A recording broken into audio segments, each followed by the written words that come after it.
When you are hungry, are you actually hungry? One of the things I've learned is that things like water, people are generally dehydrated.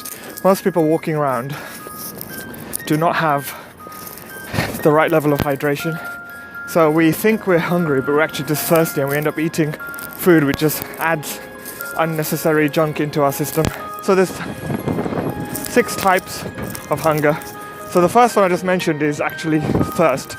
So you don't actually need food. Your body is asking for hydration, given that we're about 70% water.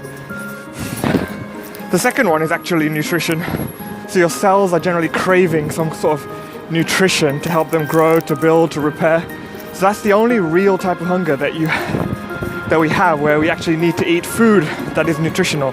And sometimes bread and cheese doesn't always give you the right level of nutrition. So that's when you're looking at things like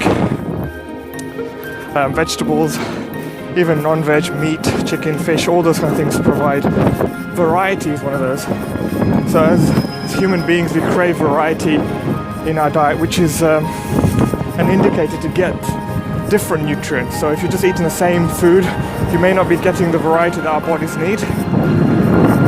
Another type of hunger is low blood sugar.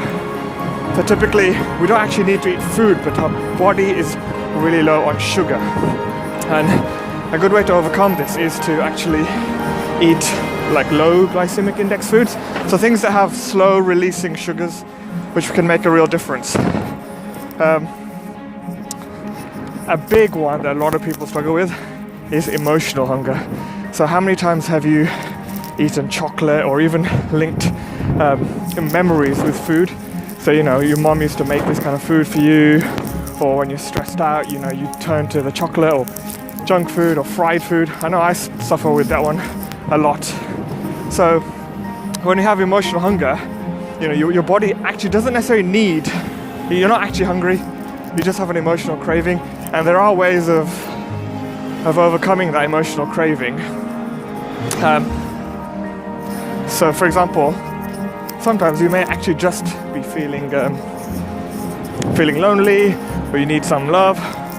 Pick up the phone to a friend, drop a text saying, you know, can I speak to you? Can we hang out? Can we do something? Because that will mitigate the need that you've got for sugar, something fried. And the final one is, it's a bizarre one, but it's about having an empty stomach.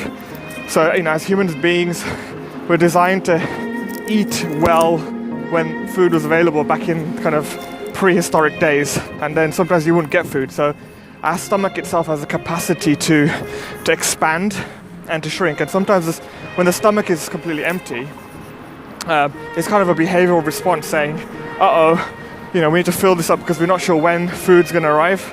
So in those moments, you get an impulse saying, go eat something. You may not actually need food at that moment.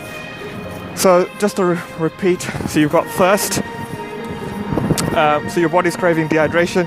You've got nutritional hunger, which is the only real hunger. So your body actually needs real food. The third one is variety. So your body's craving different foods to make sure that you've got the balance of nutrients, low blood sugar hunger, emotional hunger, and empty stomach hunger. So those are the 6 human hungers. I've included a link which shows a nice diagram and a blog article by Eric Edmides, who came up with these 6 hungers as part of the WildFit challenge that I'm doing.